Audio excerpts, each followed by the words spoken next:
And so we have next up, we're going to learn how to fall faster with Mike Curtis Rose. Thank you.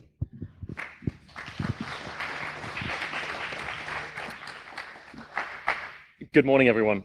So just a quick question is, who actually likes to jump out of planes at all? Anyone in this room likes to jump out of planes? Anyone else in the room who particularly likes falling? And I mean, that doesn't mean necessarily off buildings, but maybe falling when you're a bit drunk in the pub, falling off walls, falling out of bed. Anyone? Falling generally is considered bad. I mean, it's generally not good for the body. It's not generally good for your lifespan if it's over a certain height. And falling out of planes is pretty exciting as long as you've got a parachute. However, sometimes people want you to fall and they want you to fall faster. Anyone know what terminal velocity is? Maximum speed of the human body straight down. Give me an answer at the front.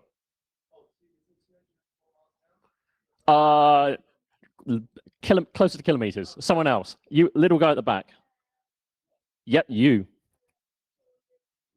Bit lower. Anyone else? Throw me an answer. Over. 140, close. 140 is pretty close. About 122, 123, irrespective of how big you are, how long, how tall, little bit affected by effectively what you're wearing, but fundamentally you can't fall faster than about 120 miles an hour. However, 120 miles an hour going into anything, doesn't matter whether it's water, concrete, etc., is probably going to kill you. If it doesn't kill you, it's certainly going to hurt. So sometimes you want to fall faster. And generally, most people who want to fall faster are either mad, they've already been committed, or they're TV presenters. And in this case, this is TV presenters. So last year, I was approached by the BBC to ask me, could I use effectively my skills? And I should caveat that I'm a rocket propulsion engineer in my day job most of the time, and I focus on 3D printing in my other time. And they said, we have got a TV presenter. We want to see if we can make him fall as fast as a peregrine falcon. A peregrine falcon dives at about 240 miles an hour. And this was for a CBBC series called Beyond Bionic. The presenter was a guy called, still is actually, he's not dead, fortunately, a guy called Andy Torbert. He's ex-bomb disposal. He's a bit mad. He likes to climb mountains and jump out of planes. Perfect candidate. And they wanted him to jump out of the plane, dive at the same speed as a peregrine falcon, exceed 240 miles an hour, and the crucial thing, be alive when he got to the bottom. Important from an insurance perspective. And the way they wanted to do this was they'd already effectively worked out what they wanted. They wanted a pair of big rocket engines to attach to him. Not probably because the rocket engines were the right things to use, but because the rocket engines look really cool and they'll be great on TV. Great. So they've basically asked me, can you get a pair of rocket engines, jet turbines, something like that? Can you attach them to him? And I was like, yes, probably. Do you want him alive? At the bottom, they said, oh, absolutely, he needs to survive. So that was good for Andy and his family, and probably good for the insurance company. But the challenges of trying to do that is really hard. So if you can probably tell, I'm wearing, at the moment, these are our first iteration of how do you attach rocket engines yourself? So I'm just going to come over here and stand up here because I think that's probably easier. So if I do this, you can see, and I'm assuming I don't fall off because it will be really spectacular, you can see I'm basically wearing metal boots, a little bit like medieval knights would wear. Excuse me, sir, if I just put my foot there, you can see they've got brackets coming out the side. And effectively what we were going to do were attach small gas turbines in the same sort that you use for radio-controlled aircraft to the sides. Now, the problem is it's not so much about having the gas turbine, which is pushing you down. And you don't need that much thrust. You need something in the region of between 10 to 15 kilos of thrust per side. That's fairly easy to do with a small gas turbine. The problem is what happens when it goes wrong? And wrong is one of a few things. Wrong is catching on fire. Catching on fire is bad. Catching on fire with your engine on fire, then catching your parachute on fire, and then plummeting towards the ground from 12,000 feet is really bad. So you've got to do something about that. So the idea is, how do you get rid of the engine? So in some way, you effectively dump the engine. And the idea is effectively to be able to kick your leg up here, pull a pin, if you can pull the pin under centrifugal force, and the whole thing should go pa-ching. The reality is, as you just saw, I pulled the pin, and that was quite easy because I'm standing like that on one leg, and I'm not spinning in circles, not with my parachute wrapped around me. In reality, the insurance company said, it's a nice idea, but you want to attach a gas turbine to a guy jumping out of a plane and then make him do a complicated maneuver where he has to pull a pin, and you're expecting it all to go to plan. And we said, yeah, it probably will do, but maybe not every time. That wasn't good enough for the insurance company. So that option basically didn't work. So we then went on to a different system, which was this wonderful bad boy. Now, this is kind of the, in essence, the inglorious way of making something. This is very heavy. I'm going to pass it around, starting in the front with you, sir. This system is basically mounted on your thigh. It's a better place than your foot, because the problem with having something on your foot, when you kick your leg back like that, with an engine running really fast, you tend to basically melt your feet, and that's again bad. So this system was designed to basically attach to your leg in such a way that you could then pull one of the complicated pins which you can see attached to it, and the whole thing would push away.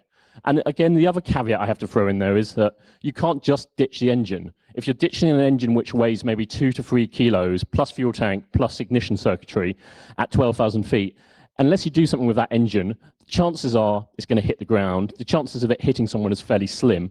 However, you can't take into account the fact it's not going to hit anyone. So you have to have a parachute incorporated as well, which further complicates the design. And you can probably tell as we're going down this line, the guy jumping out the plane effectively has a really heavy thing now attached to his waist, and that's not really ideal. It's also a jet engine, so it gets hot, it has to be canted away from the body, which is bad, and it gets more and more complicated. And then we've got another effect of something called counter-rotation.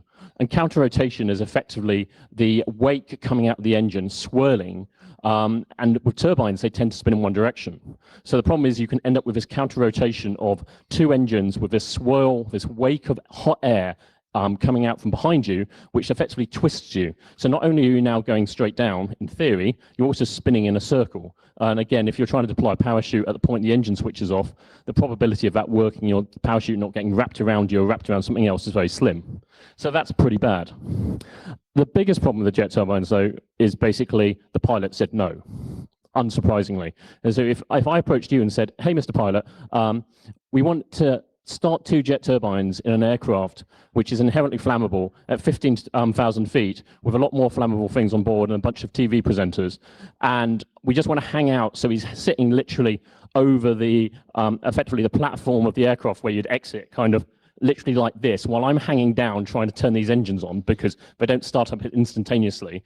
Can you see anything going wrong with this? Pilot was like, it's not happening in my aircraft. You can go and do something else. So that kind of blew that up. And also, at the same time, the insurance company going, so you want to jump out the aircraft with a pair of jet engines attached to you. Is this to fly, to go faster? No, it's to fly fast going down. Sorry, can you say that again? Yes, going down. Actually, can we just pass you to a colleague of ours? Bzz, okay, that lesson over. Don't talk to insurance companies about strapping engines to yourself, at least if you want to go up. So we then basically, and this is where we got onto 3D printing. So the thing which you're passing around currently, really, really heavy. This, on the other hand, really, really light. So this is actually printed on an Ultimaker 2. Pretty small platform. Many of you probably have got a similar small 3D printer, fused deposition modeling, easy to utilize, etc. It's printed in nylon, it's lightweight, it's really strong. However, it's not for a turbine. Turbines get hot. This is for an electric ducted fan. Show of hands quickly. Anyone doesn't know what an electric ducted fan is? Okay. Anyone know what a Dyson vacuum cleaner is? Everyone, hopefully. Okay. Electric ducted fan roughly is where a Dyson works. High-speed motor, inner shroud, forces air through at a very high pressure. Bit like a jet engine. However, the exit velocity of the air coming out isn't in effectively the hundreds, if not thousands of kilometers an hour. It's typically more in the hundreds. So it's effectively a lower thrust, what we call a static thrust. But it still gives you effectively enough thrust to give you the lift that you need or the downward force that you want. So you can put something like that into an engine. Lawrence, could you come up here, please? Or actually, just walk to the front. That's probably a safer place for everybody. Go that way. You want to stand on the speaker? Oh, yeah, you can stand on the speaker. This might be interesting. So Lawrence has very kindly volunteered to demonstrate the system that we decided to use. While he does look a little bit like the Wizard of Oz, I can assure you he's not. So what we fundamentally have is we have a pair of electric ducted fans on either side, and these are held with 3D printed holders which incorporate everything. Nice, elegant design, combine as much as you can. So effectively, on each side, you've got a pair of batteries. Just around here, if you can see, there's an electric speed controller controlling the power out of a pair of lithium-ion batteries, and then they run basically to the ducted fans. Ducted fans have about 13 kgs of static thrust each. They're not technically off the shelf. I borrowed them from an ex-defense project, but I don't think they'll know about that, so it's fine. And this isn't being recorded or anything, so it's perfectly safe. And then this basically is linked to this really complicated harness and this grab handle here. Lawrence, don't pull the grab handle. Definitely don't pull the grab handle. If he pulls the grab handle, what happens is these black cables, if you can see, and do come up afterwards and have a look, basically get pulled out and the straps basically release. So you can dump the entire engine. And the key thing is it actually built inside the cavity, inside the plastic, there's effectively a parachute. And that parachute would normally be tied very loosely with effectively parachute thread to his trouser legs. So if he needs to dump them, they get in the way, etc., pulls the handle, engines fall away, parachutes get ripped out, and as they get ripped out, that thread breaks, parachutes deploy, and the engines drop. And that way, the worst that will happen is you'll get something the equivalent to a fairly large conker hitting you on the head. I mean, it's probably going to hurt a bit more than that, but it's not going to kill you. So these are powerful, and if you just give me 1 second, I'll connect them and demonstrate actually how powerful they are. Lawrence won't fly. If there's anyone lighter in the audience, you might fly, but my insurance doesn't cover that.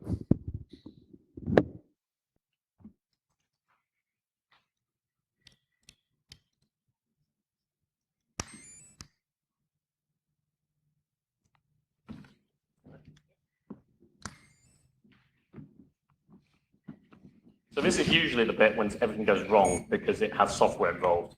And as we've seen so far, I think this week, software generally demonstrates that things don't work very well.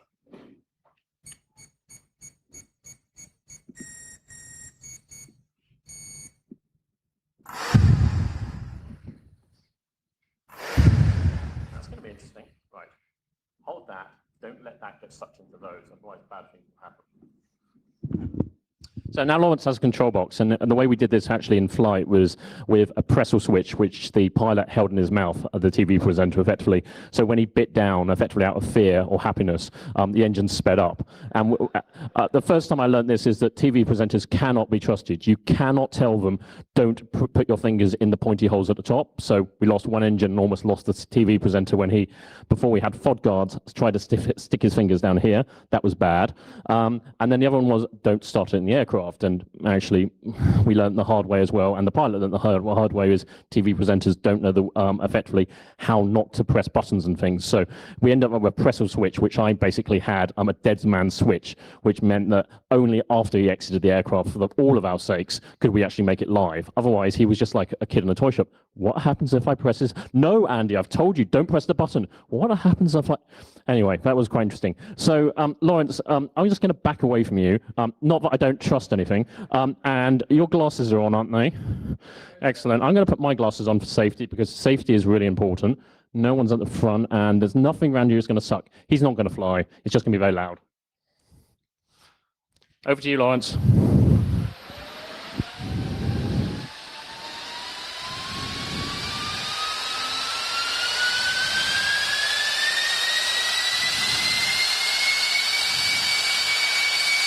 That's good, Lawrence. So, as you can see, they're kind of loud, so I probably should give Lawrence ear defense, but he'll be fine. I'm sure you'll all be fine as well. Please, no one to sue me. But the thrust there is reasonably significant. A smaller member of the audience there, if you were perhaps somewhere between 20 to 25 kilos, you'd actually feel that thrust pushing you up and generating a lift force. The reality is, if we turn Lawrence upside down, and if anyone wants to help me hold Lawrence upside down afterwards, I can show you how fast he'll be forced into the floor. So, that works pretty well. I'm pretty much going to be running out of time, but just one of the things, Lawrence, you just stay there, Lawrence, will be easiest. I've just passed a couple of comments in terms of jetpacks. So I guess some of you in the audience are thinking, hey, this looks really easy. I can get a bunch of EDFs and attach them to myself and I'll fly. You probably can fly. The big trade-off is effectively the battery weight and the system weight versus the thrust. So I've played around, and if you get about 10 of these borrowed from some folks on the dark side, you can actually lift yourself, but only for about 5 feet above the ground for about 30 seconds. You probably could do some more interesting stuff as battery chemistry changes. The flip side is you can attach a bunch of jetpacks to yourself, and a friend of mine called Richard Browning is doing exactly that. If you look up Rocket Man on YouTube, you'll see him flying around.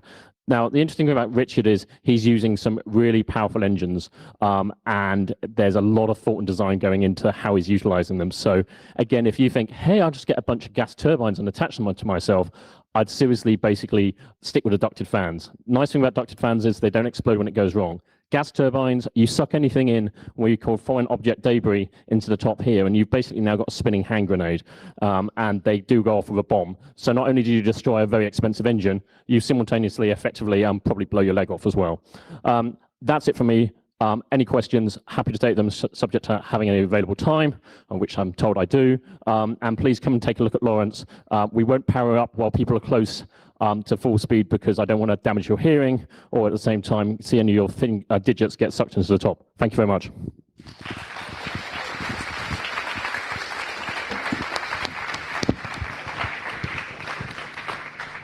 So any questions, you just ask if you wait for the microphone so everyone can hear. Hi. If Lawrence lay on a skateboard and you turned the fans on, what would happen? We'd have a really exciting episode of Hacky Races, I think. So anyone got a skateboard, very happy to try that. Did you measure what terminal velocity you actually managed to achieve? Oh, absolutely, yes. Always light with the details. So we got Andy Talbot up to down to 247 miles an hour straight down. And he did manage to deploy his parachute, and he did walk away. His comments actually were, "That was so much fun, can we do it again?" And I was thinking, yes, just as long as I'm not involved.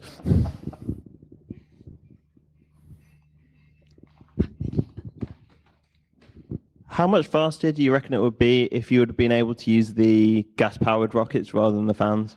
The gas turbines were putting out 22 kgs each as opposed to 13 of these. I reckon we would have probably got them close to 280, possibly 290. Interestingly, actually, if you get a speed skydiver, they can typically get up to 260, 270. So I reckon we probably could, with a little bit of tuning and slightly larger engines, get them through the 300 mile an hour mark. The problem with that point is that we're going to have to start effectively engineering his upper body to handle that sort of velocity, which would be great. I just don't want to possibly be involved. Any other questions? Yeah, I was wondering about that. How can surely at 270 miles an hour, the air pressure being pushed onto your head, if he's going straight down, was quite unpleasant. Like any small deviation in his neck would like put an awful lot of strain on the spine. Yeah, he's got a big neck. I mean, he's ex-army, so it says a lot. But yes, it does, absolutely. But typically what happens is they tend to dive not quite at a direct vertical dive. You tend to go at a very slight angle. The problem, the major challenge is actually trying to keep your orientation in free fall. So you go at a slight angle, and it's actually easier to correct that, particularly when you're compensating for counter-rotation as well. So that reduces the pressure. But absolutely, and the faster you go, effectively the greater the strain placed effectively on the head and the spine. So if we were going to wanted to get him up to really fast, I mean, I'd love to get him up to basically break the sound barrier going down. 270 wasn't fast enough. Exactly. We'd need to build him some sort of composite harness to support his upper body. Otherwise, he'd go splat. Okay, thank you. Great, and that's all the time we have. So let's give another round of applause.